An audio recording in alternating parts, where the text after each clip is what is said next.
फुल छान वाटतंय निवांत. आता करतो टेढ्यामेढ्या कुरकुऱ्याची भेळ.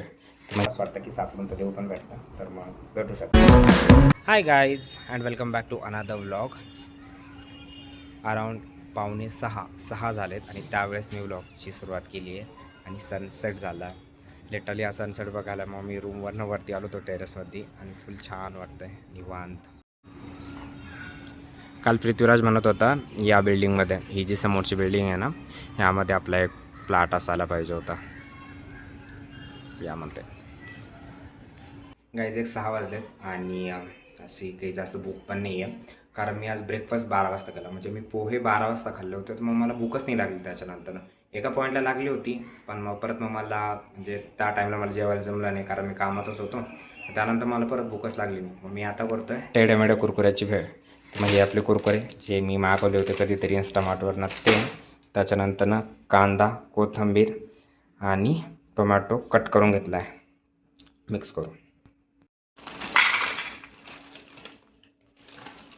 हे ना आमच्या रूमवर अगोदर आयुष करायचा, त्याचं बघून मी पण करायला लागलो.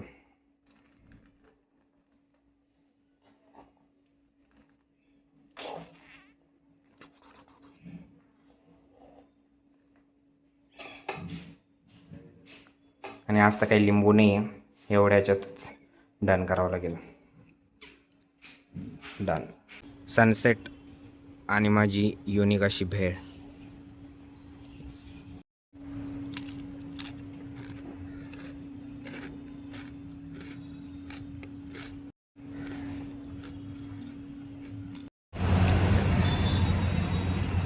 चाय टाईम गाईज, चाय पिऊ. गाईज कधी कधी ना माझे डिसिजनच बनत नाही. म्हणजे चहा पिता पिता मला असं वाटलं होतं की मला दगडूशेठला जायचं.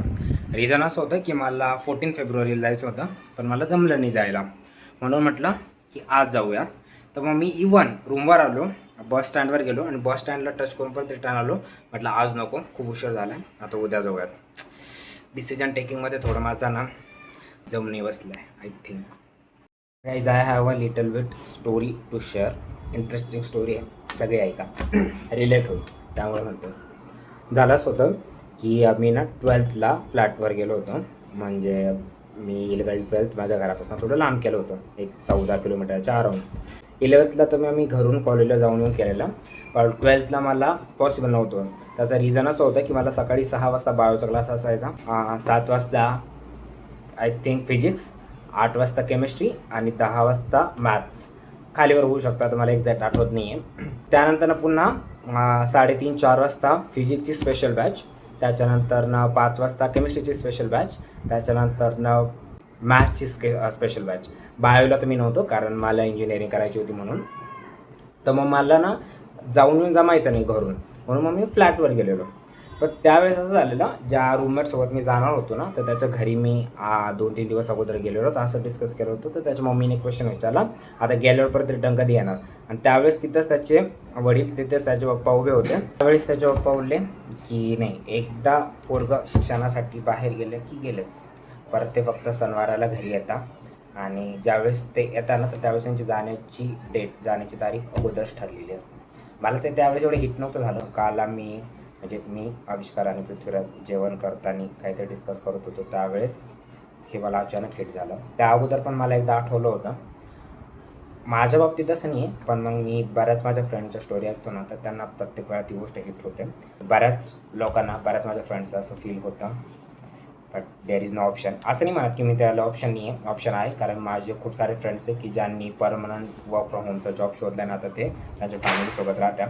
काही माझे असे फ्रेंड्स आहे ज्यांना माझ्यासारखं हायब्रिड आहे, तर मग ते 15 दिवस घरी राहतात, 15 दिवस ऑफिसला येतात. आणि काही माझे असे फ्रेंड आहे की जे 15 दिवस ऑफिस करतात आणि 15 दिवस वाटेल त्या ठिकाणी फिरतात, म्हणजे तिथून वर्क फ्रॉम होम करतात.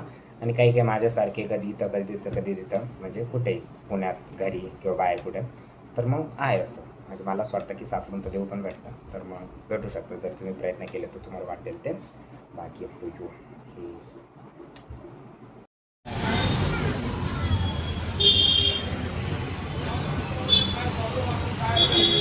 तर काहीच भेटूयात नेक्स्ट व्लॉगमध्ये. Bye bye, good night. आपल्या चॅनलला आठवणीने सबस्क्राईब करा. बाय.